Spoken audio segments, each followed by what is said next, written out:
One of the best reasons to shoot digitally is the immediacy of the results. And this is never more noticeable than with photo shoots of kids. They love to see the images right away. It makes them feel like they're part of producing the image.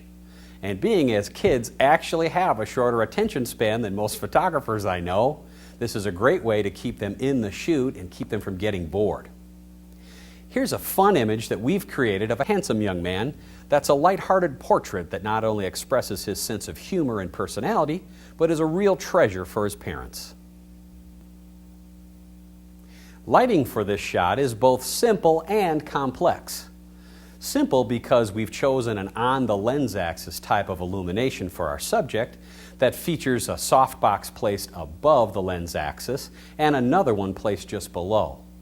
But complex because we want a nice, clean, white background so that we don't have to fall into that fix-it in Photoshop trap and spend hours repairing images that would take only minutes to light properly.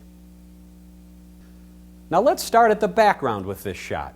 When we want a nice, even, clean white background, we need to keep three things in mind.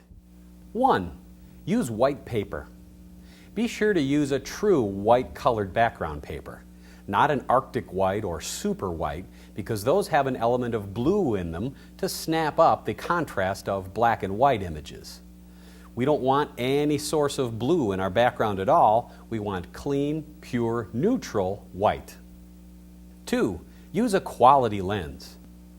We'll have a lot of light bouncing off that background paper and heading into our lens. And if not controlled, that light can severely reduce our contrast and our color saturation. Using a premium quality lens, in fact the best you can afford, will yield a high performance and good image quality that will hold up to any bright background light. 3. No blowouts. Be sure not to blow out your background with extreme overexposure. Some photographers that are used to shooting high key on color negative film would blow out their background by 2 or 3 stops over its normal exposure. This can be a big mistake with digital capture. Take a look at a portion of an example image here with our background only 1/2 stop overexposed, compared to that same portion with the background 2 stops overexposed. Notice the difference in contrast and color saturation between those two? You can light your background nice and even using various lighting techniques, but the easiest and most effective way is to use 2 identical soft boxes, one placed on either side of the background paper, to make that background as even as possible. Because our subject is probably going to move around during this photo shoot, we've chosen to use a 22 by 32 inch softbox to allow us to light the entire width of the background paper. Now our goal here is to have very even light, in fact, no more than 1/3 stop difference between any 2 points on our background. Here's how we're going to do it. Start off by making sure that your paper has a relatively straight and even edge to it. Then pull that sweep down so that the edge is 5 to 6 feet away from where the vertical part of the background is. Then tape it to the floor. Next, place the 2 background lights at exactly the same distance away from the paper. You'll see here that I've placed 1 foot of the light stand on the corner of the paper and another foot along the paper's edge. Do the same thing on the other side too.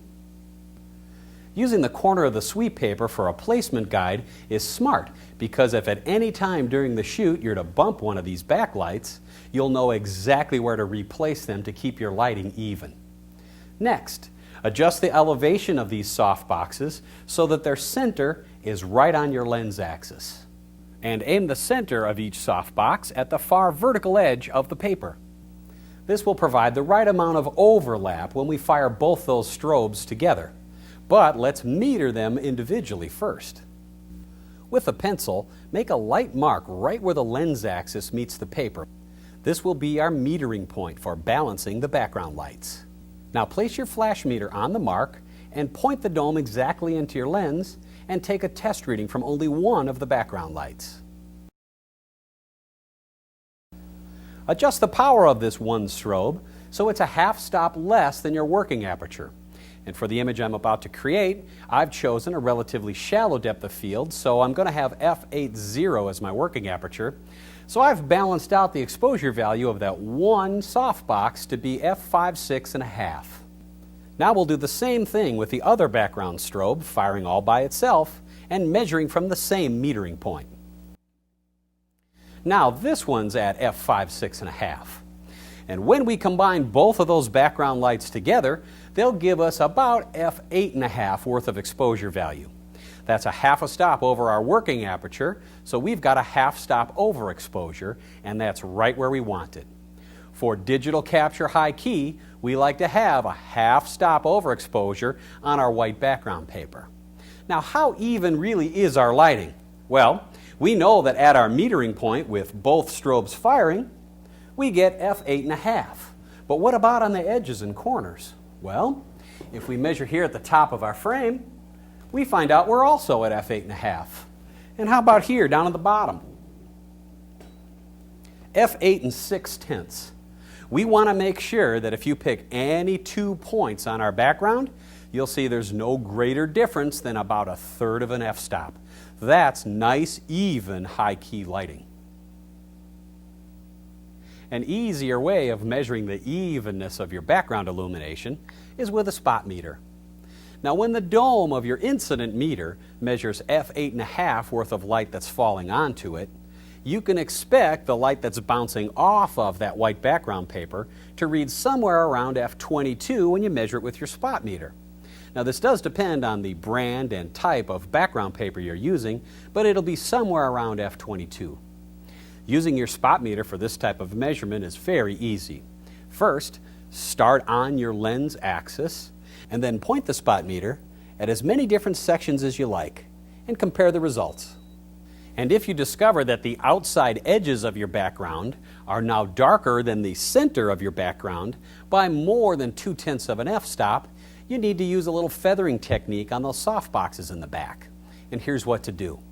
When your edges are darker than your center, take your left background light and feather it just a little bit to the left. And take your right background light and feather it a little bit to the right.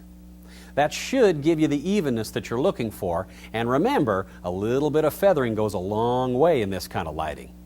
The opposite's true as well. If your edges are brighter than your center, then feather those soft boxes in the middle a little bit more. It'll work out for you with a little bit of practice. Being as we're about to photograph a busy and wiggly 8-year-old boy, we're going to do ourselves a favor and make a feet box on the studio floor so that our subject knows where to keep his feet in order to get a good picture. We are going to place the rear limit of the feet box about 9 feet away from the background and make it 3 feet wide and 1 foot deep. This will give our subject plenty of room for movement, and it'll also keep him on the background and properly illuminated by our main and fill light. We've chosen to use a small format digital SLR for this shoot, fitted with a mid-range zoom lens. This is going to give me about 85 to 105 millimeters worth of focal length to work in, and it's also going to push me back about 9 feet from my subject. This is going to give my subject enough space so he doesn't feel confined, and he can get a little loose if he wants to. Now, if you don't have this kind of camera to background space in your studio, don't worry, you can do it in less space, but you're probably going to have to be a little more careful with your lighting, and you may find out that your feet box will have to be smaller too. Camera elevation for this shot is right at our subject's eye line, so that we're right in on our subject's personality. Now let's put together an over-under lighting setup to provide a straight-on contemporary look. We'll use a 32 by 42 inch softbox on a heavy stand with an extension arm, rotated horizontal so it's right on the lens axis, then elevated up so it's barely out of the camera's frame when it's tipped down about 15 degrees or so. This light is placed only about 5 feet away from the center of the feet box. Next, for some fill light, we'll place a 22 by 32 inch softbox, also in its horizontal position and centered with the lens axis, just below the frame and tipped up about 15 degrees. Now, let's meter the main light all by itself so that we can adjust its power to equal our working aperture of f80. Then either shut off the main light or swing it out of the way so that we can measure just the fill light all by itself. Now, the fill light in this setup is going to have a value that's a half a stop less than our main light. So we're looking for f5, 6.5 out of our fill light. Next step is, of course, swing that main light back in or turn it back on so that we have f8 coming out of the main and f5, 6.5 coming out of the fill light. Together they're going to combine and give us somewhere around f8.5. Now, you know what we need to do. Reduce the power of the main and the fill equally so that we're right back to our working aperture of f80. This means that we'll have a really nice light quality, and it'll also allow our little dude to walk around anywhere inside that feet box and still be covered with some great light and be no more than 1/10 of an f-stop off of a dead-on exposure. As a quick review, we use two 22 by 32 inch softboxes to provide a very even illumination on our white background paper that disappears when we overexpose it by half of a stop. Then we made a feet box that's 3 feet wide by 1 foot deep and at least 8 feet away from the background for our subject to move around in during the shoot. And finally, we used a medium softbox above our lens for a main and a small size softbox below our lens for a fill, with the fill light being 1/2 stop less than our main light. And we end up with a series of fun and client-pleasing high-key portraits.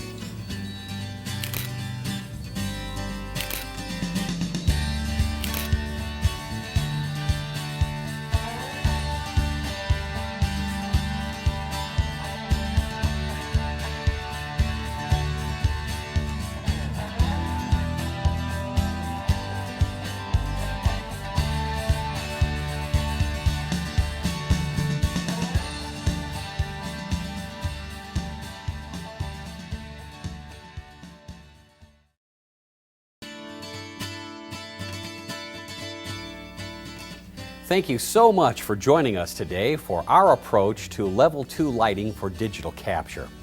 If some of the setups or some of the terminology we've used in this video still seem a little foreign to you, try going back and watching the video again. You'll be surprised how much more info you pick up the second time around. And if you need some reinforcements on the basics about digital portraiture lighting, make sure you check out our Digital Portraiture Basics DVD. And for more information on digital photography, we have our best-selling Pro Digital Basics DVD that covers topics you need to be comfortable with, like histograms, monitor calibration, and applying printer profiles. Other Shoot Smarter titles include our Color Controls DVD and Calibrating Your Flash Meter for incredibly accurate exposures. All of the current and future Will Crockett DVDs are available through your local authorized U.S. Mamiya dealer or online at shootsmarter.com. Thanks again, and we'll see you next time around.